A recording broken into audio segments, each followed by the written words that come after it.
Hello, everyone. Thank you for joining us for our Dignity series. Give you a little bit of a history on who we are here at Arizona Interfaith Power and Light. We are an interfaith ministry devoted to deepening the connection between ecology and faith. Our goal is to help people of faith recognize and fulfill their responsibility for the stewardship of creation. Specifically, Arizona Interfaith Power and Light campaign mobilizes national religious responses to global warming while promoting renewable energy, energy efficiency, and conservation.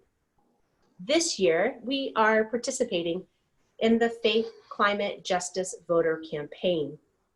And the goal is for us to collect 3,000 pledges from voters like you across the state, asking that come November, that you pledge to vote with climate in mind. We hope that you sign on to this pledge. And that link for the pledge can be found at our website at www.azipl.org. Or you can text all capital letters, all one word, Faith Voter to 72572. And finally, we believe that the 2020 election is a referendum on the values that will shape our future. How can we renew our fragile democracy? How do we honor the human dignity of every person? And what policies will prioritize the common good and confront global pandemics that remind us of our interdependence? These questions require a societal examination of conscience. Many of the defining moral values of our time are on the ballot this November. The faltering democratic institutions, the extreme inequality of wealth and power, the existential threat of climate change, the cruel immigration policies that tear families apart, mass incarceration that devastates communities of color, senseless gun violence, and threats to global public health and security.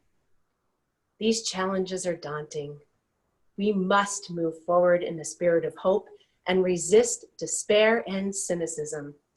Because for generations, people of faith have been at the forefront of struggles for justice, leading seemingly unwinnable moments. From abolition of slavery to the women's suffrage to the civil rights movement, religious activists have proven that faith and action are powerful catalysts for social change. The challenges we confront today require us to envision who we wish to become as a nation, as a people. When we resist this culture of exclusion, we affirm that all of us are created in the sacred image of God and a higher being. This is part of our Dignity series, where we hope to highlight local Arizonans who are doing wonderful work in the community that also mirror what you will find in the Voter Reflection Guide. The Voter Reflection Guide, the National Interfaith Power and Light, partnered with Faith in Public Life to produce this. To download your own voter guide, visit www.faithinpubliclife.org. This reflection guide is intended to spur discussion around the dinner table in Zoom spaces such as this or through storytelling events. For more information about these events, please visit us on Facebook, on our website, however you get your media and your news. And so with that, it is a pleasure and an honor to invite James Hoyt with us, who is a member of our community here. I have been working with James for a couple months now in different circles, and I just said to him earlier, we keep swimming in deep waters together, and I hear it's only going to get more turbulent, and I'm okay with that. But one thing I wanted to talk about is this Dignity series isn't just a webinar to give information, to highlight those issues, or to even highlight these wonderful community members such as James. It really is about finding our humanity within one another.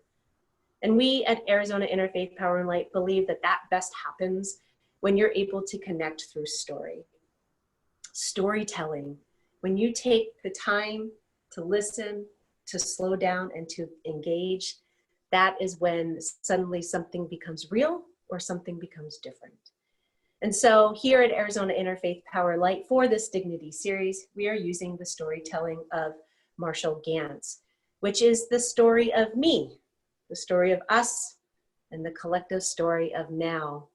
And so, James, thank you so much for joining us.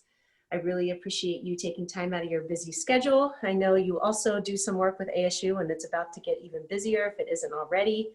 And so thank you for taking time. Thank you, Ellie. It's a pleasure to be here with you and with guests who are going to be viewing our conversation.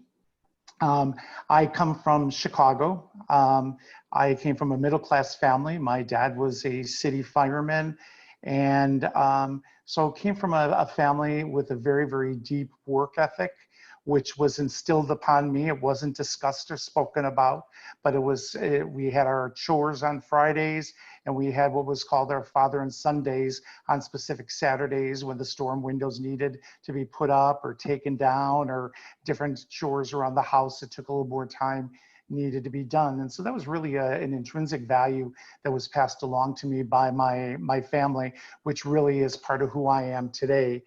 Also education. My dad had to leave school during 6th grade because he was from a family of 10 siblings. He was the youngest boy. And so it was necessary for him to begin working at the age of 6th grade because his brothers were off fighting in the wars and that. And so, there were never long conversations at the dinner table about going to college or that, direct ones, but somehow subliminally, I knew that that's what the pattern was for us, that when you completed high school, that you went on to college. And so I was actually, on both sides of the family, the first person in all of the generations to complete a college degree. And then my brother was the second one out of the family. And so education was an integral piece of that. And so it's kind of interesting that it's through stories and that it wasn't through a lecture that when you finish high school that then you go on to college or that, but it was just kind of, I think it's built around dreams that families share at the dinner table, which was a big piece of not only my family of origin, but also my family once I became married, and also now that my children are now doing at their dinner tables with my grandchildren. I had the opportunity when I graduated from Loyola University in Chicago to go down and work with the Jesuits, the religious community of priests down in Latin America. They had a mission in Arequipa, Peru, which is the second largest city. And so this would have been 1978 through 1980. And when we arrived in Lima on the tarmac, it was dusk, it was foggy because it was on the ocean, and I saw tanks on the tarmac. And I said to my friend Mike, why are the military here? And he says, obviously you did not read that we're going to a country that has a military government. Well, let me tell you, pre-research before a trip has always taken place since that time of being able to find out what the environment is what I'm going to be walking into. And it's probably one of the most memorable experiences of my life. The difference between a dictatorship and military compared to democracy, the difference of a first world country to a third world country, difference of cultures, difference of language. And it was just such an enriching experience that I had. And I still dream that I'm in Peru. I still dream that, and this at this point is 45 years ago, but I still have very vivid dreams of being there, which I relish those dreams. And one of the things that that opportunity being in Peru actually gave me is that not everything is right in the United States. You know, we have a lot of excellent things in the country of healthcare and education, and we've got safety nets that are built in to be able to catch youth in foster care and homelessness and food scarcity. But there they did not have that. And so I actually taught in the Jesuit high school, was with the richest of the Peruvians. And I also built convents and churches, making bricks, getting in the tub of cement and that, and mushing it with my feet. And then we would form blocks and dry them in the sun and then go and build these buildings. And so I lived in the poorest of the communities. But one story that I like to be able to share that probably has sat with me my entire life was I was invited down by some wealthy families from the high school I was teaching in. And we were down in this beach community called Mejia. And it was beautiful. And as most wealthier Peruvians, they had empleadas, which would be maids, and they were not treated well. They were definitely not paid well. They were indentured servants, you know, at the end of the day. And we were sitting close to the basketball court having cocktails. And one of the little kids of one of the families was running on the concrete, fell, and started to cry. And the empleada, the maid, stood up, and the mother stood up, and the child ran to the maid. And I thought it was one of those things. I thought to myself, what is wrong with this picture here? And it brought me into the whole thing of how precious time is and how we spend our time makes a difference. And so therefore, it kind of formed me into what I was doing. Now, we took the chicken buses to get to where we were living, even though I was working with the wealthiest of some Peruvians. And on the bus was an indigenous woman with her hat and that, and she had the baby wrapped on her back and the baby's head over, and she pulled the baby towards her and was laughing and playing. And it gave me one of those things that love does not come. You don't need money to have love.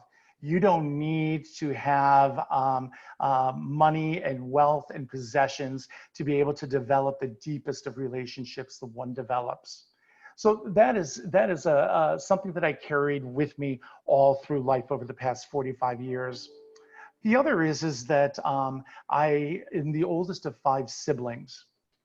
And when I was 10 years old, or I'm sorry, 8 years old, my youngest sister was born, Karen. And she was born with spina bifida, meningitis, and encephalitis, and so had a number of health issues, and died on her 6-month birthday. And then when I was 28 years old, our first child was born. Christopher was 10 months old.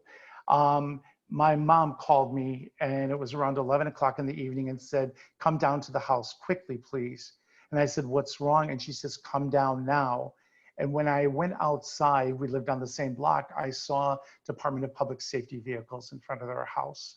So I knew everything was not right. And when I walked in, it turned out that my 18-year-old and 25-year-old brothers had gone up skiing in northern Arizona, and on the way back, they were hit by a state snowplow, and they were both killed instantly.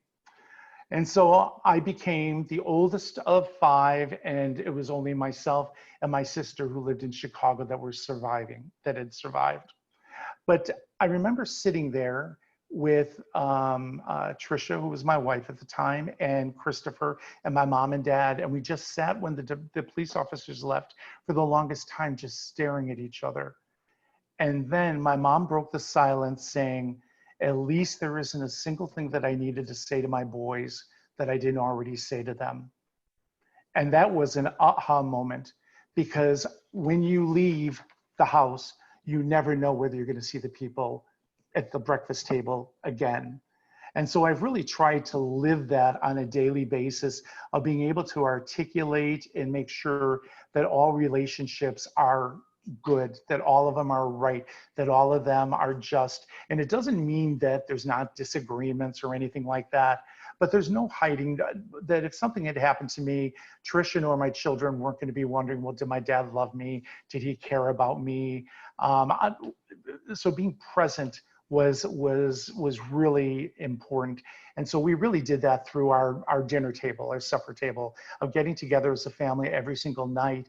And that it was not just a place where where we nourished our bodies with food, but it was a place where we nourished ourselves with stories of where sometimes the kids would say stuff and I would look and my wife would just give me this look like, don't say a word, because the kids were basically telling us information of what they did wrong. And so Trisha would say, don't say anything right there and then, because we don't want them to think that they're the ones that are giving it away, and we'll come in through the back door later and perhaps approach that issue.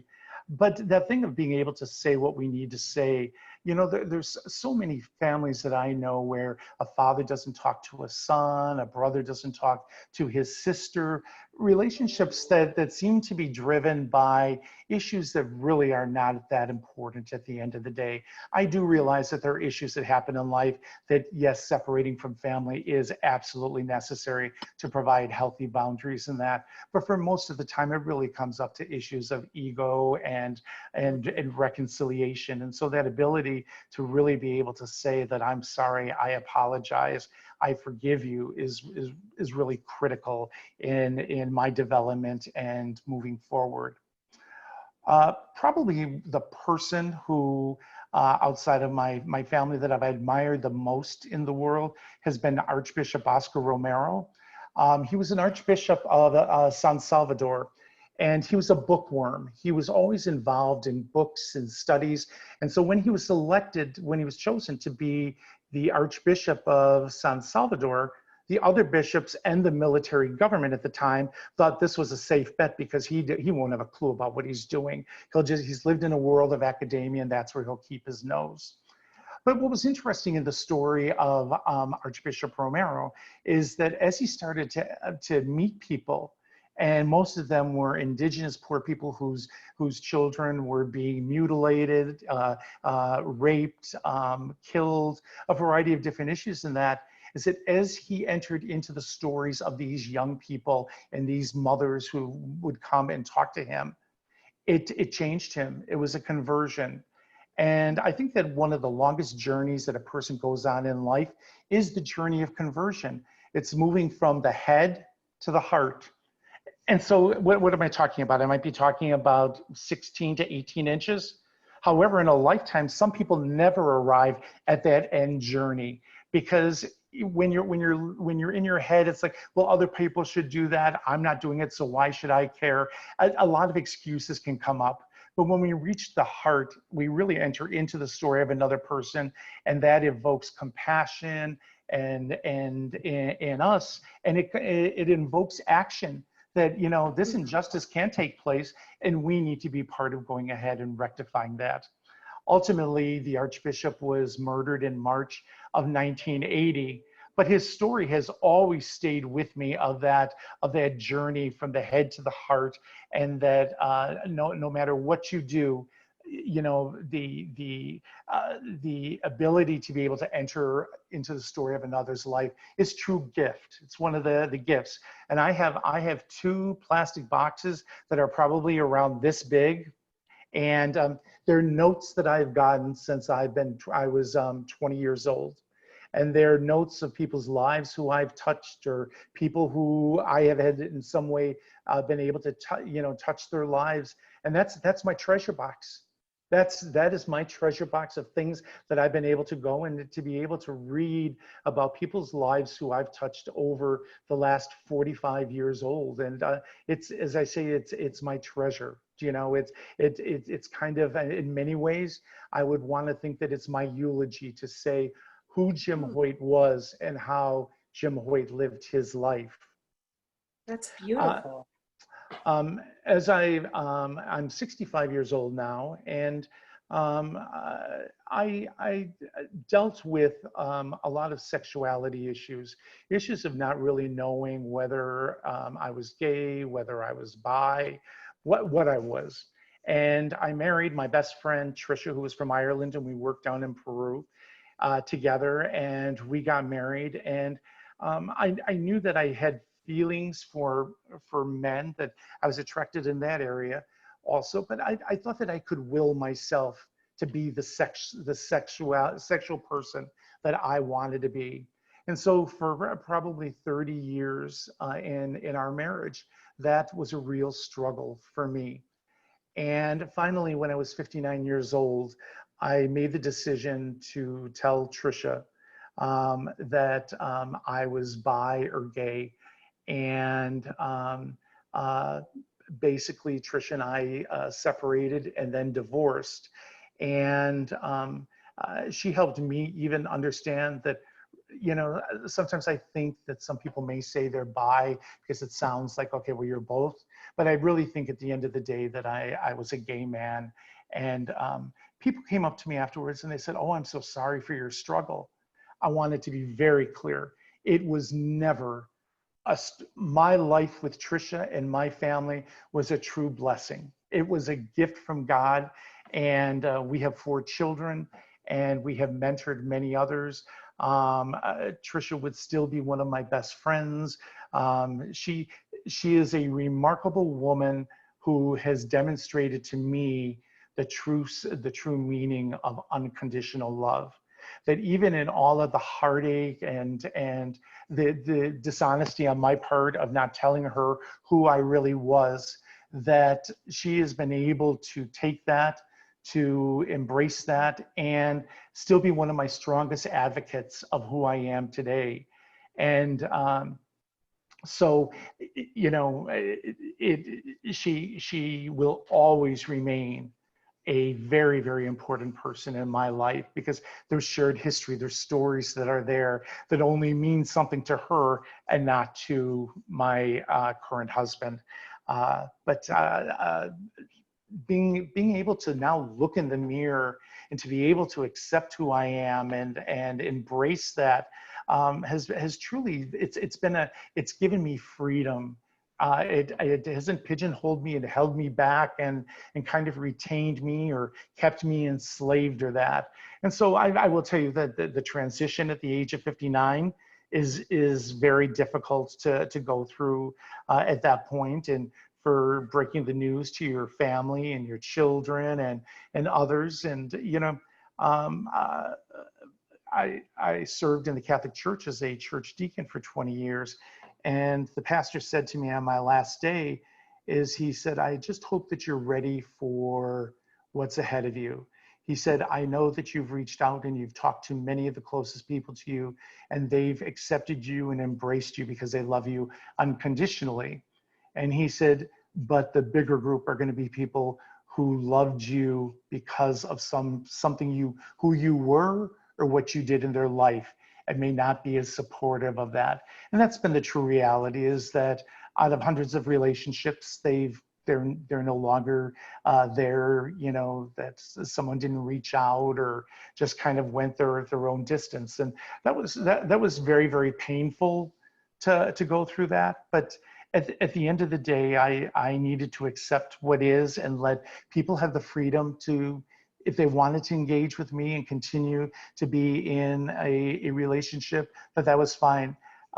Because at the end of the day, my sexuality only defines such a small part of who I am as a person, you know. And so there was so much more to me. And so if I was there when a family member died and I grieved with you at midnight sitting in the hospital when they died, did it really matter that I was a gay man or a married man?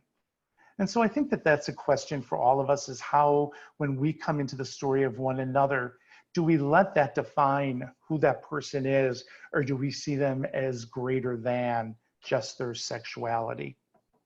I want to kind of transition us now into the us. How does this affect us? And I had the ability to work for around 15 years for an organization, and I was the director of the Southwest region for an organization that had homes for orphan and abandoned children in Latin America and the Caribbean. And these children were children that were not able to be adopted out because many of them were abandoned or there was no death certificate. And so they became wards of the state or the country that they were in. And so I had the opportunity to spend around 12 weeks a year in these 9 different countries in Latin America and the Caribbean. And I would bring down students from many of the high schools here in the Phoenix area and adult groups. And one of the things that at the end of the day that we really kind of focused on or looked at is what is the difference between our wants and our needs? You know, I think that's a difficult thing for us, especially here in the United States, because there is just so much. You have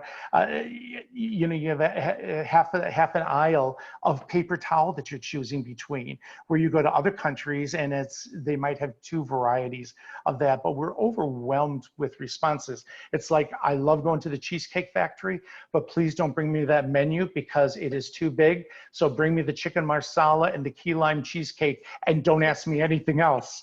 And so sometimes we're overwhelmed by decisions.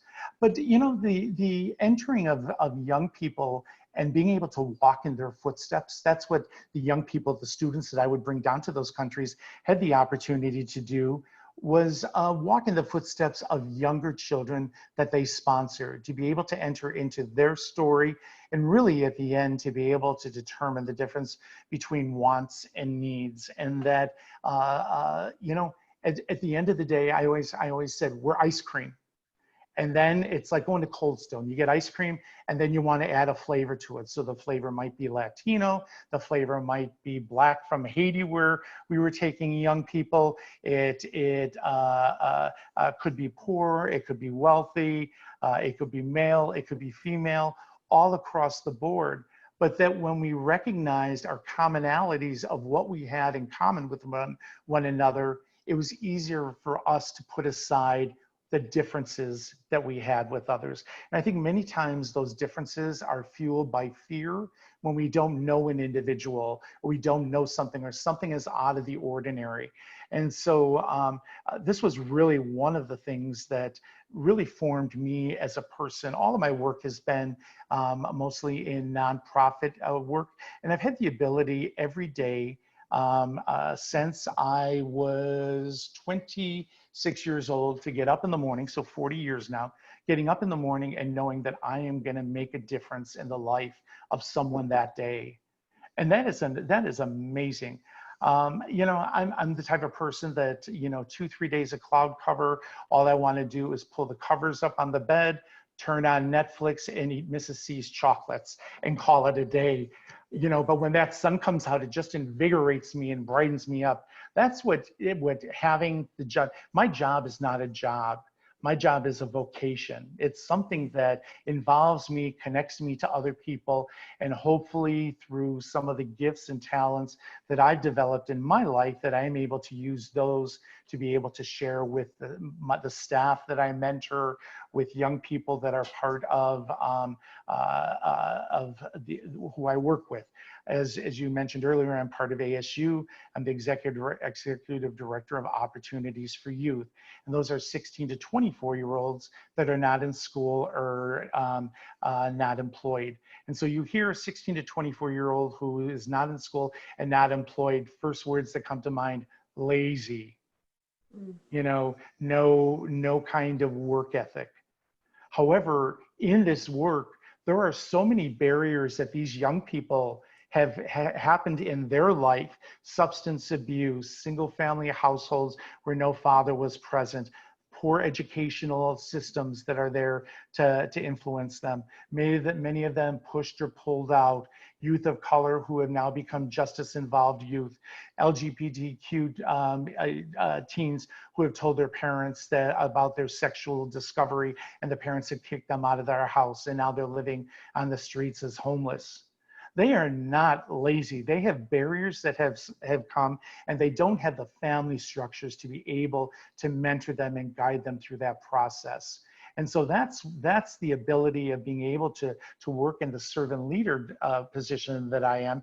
It is not only do I have a staff, but there's 73 community partners throughout the Maricopa County that come together to be able to help these young people overcome barriers and to be able to support them on an educational or a career pathway. There are 67,100 of those young people pre-COVID. The estimates now of how many young people are Opportunity Youth is over 140,000, which means that currently in Maricopa County, almost 1 out of every 3 youth are now unemployed or not in school. And so this is really a time when we talk about us, of coming together, whether it's working with Opportunity Youth, whether it's working with, trying to improve foster care, whether it's mentoring through Big Brothers and Big Sisters, whether it's working food pantries, whatever the case is, there's a call for us to come together to be able to make the world a better place, because there is so much pain and suffering in the world. And being able to have someone there to be able to guide you and mentor you is incredible. All of my 4 children, even though they came from a very good, healthy family, all had individual mentors in their lives, which for us, Trish and I, that was a great plus, that they had that ability to have someone else who was their cheerleader besides us cheerleading for them and the other 3 kids that were, their siblings.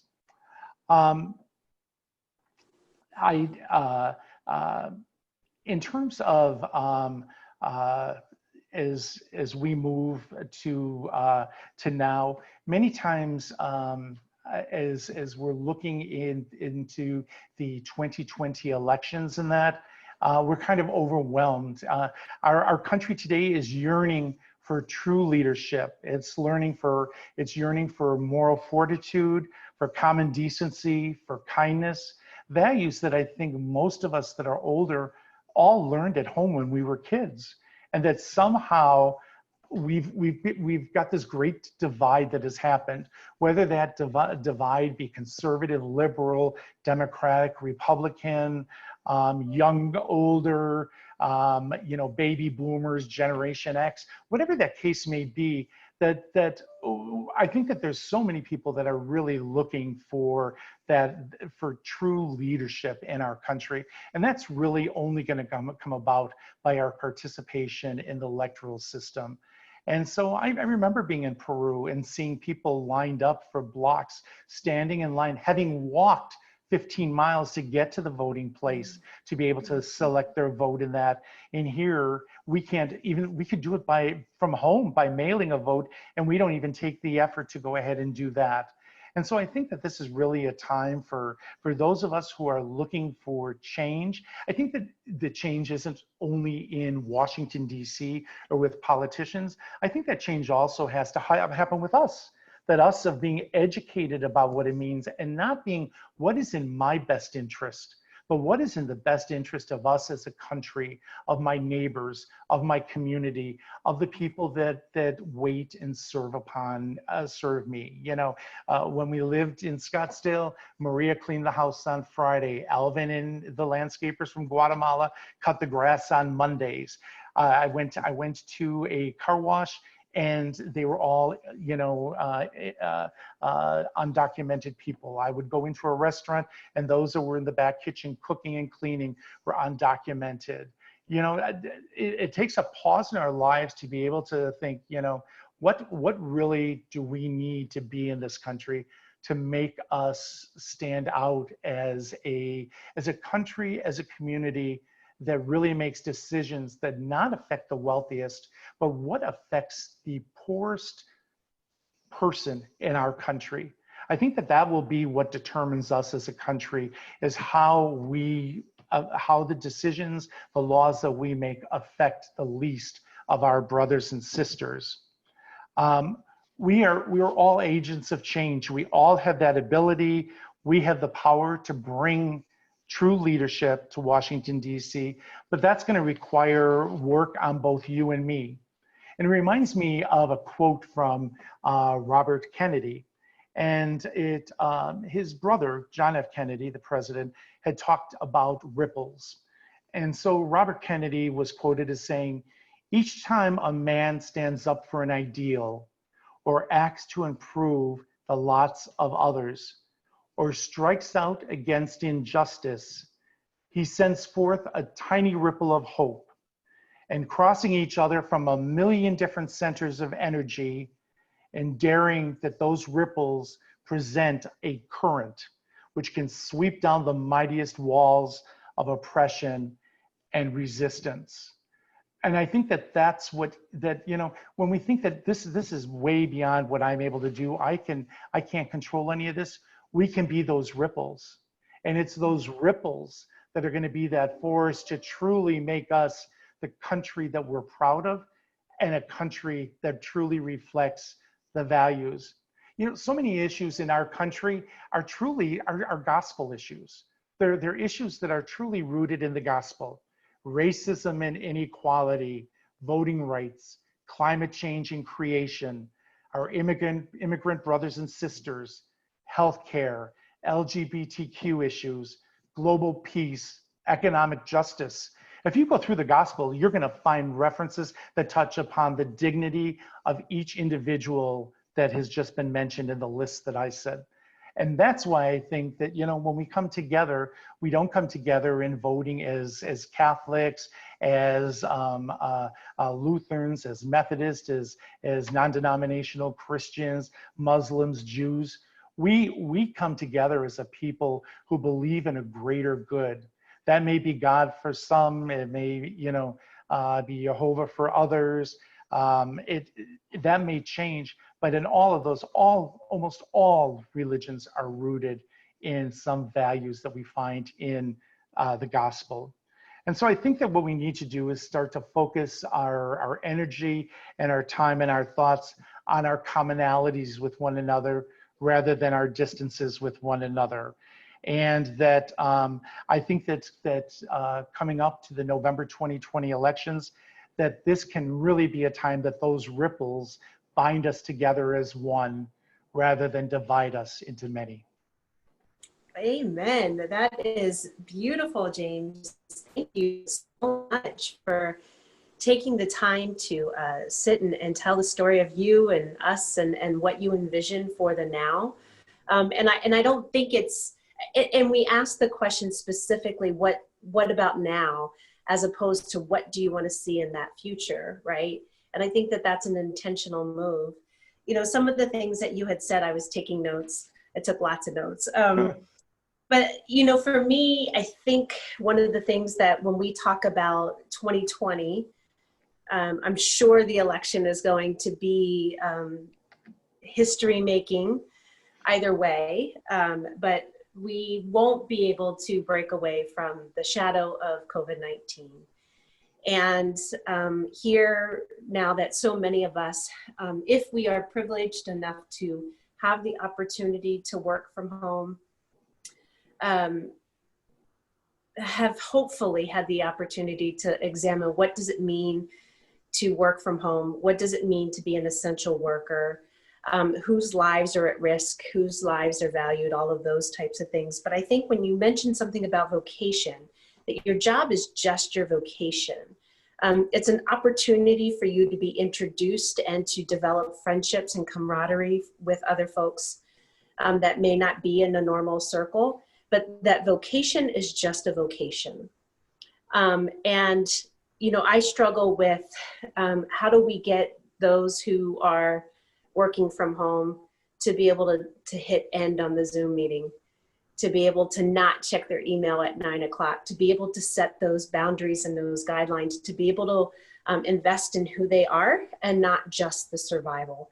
And then how do we cultivate those opportunities for our essential workers to not also have to put their lives at risk in order to just exist in the world. And I think that this voter guide and all of those topics that are brought up are all intertwined into why we called this series the Dignity Series. What inherently gives somebody the dignity of humanity to exist? And I think that you talk about that a lot in your interview, you know, with us today, and taking it back to Romero and Oscar Romero. I mean, he influenced even somebody who is probably our greatest leader in the Catholic faith, in my opinion. I'm a little bit biased.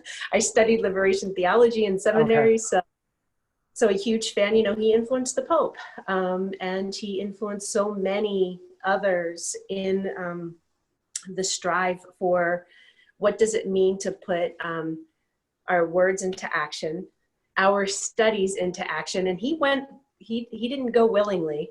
It was not something he wanted to do. And sometimes that we put up that fight. And then when we're on the other side, not knowing that we've made the changes or the differences in people's lives, I think are really, really special. Right. You also talked about being overwhelmed with decisions. You know, we're overwhelmed with decisions right now. What to believe, what not to believe, all of those good things. And I really like how you broke that down in talking about what are our wants versus our needs. And then to really sit in that uncomfortableness of saying, do I really need another plant? Do I want another plant? What is the difference in, and I'm making light of the situation, but it really is, what is a want and a need? And then how does that decision not only impact us, but those who are beyond our doors, especially during COVID-19 and as we move forward. You also talked about focusing on commonalities and not differences.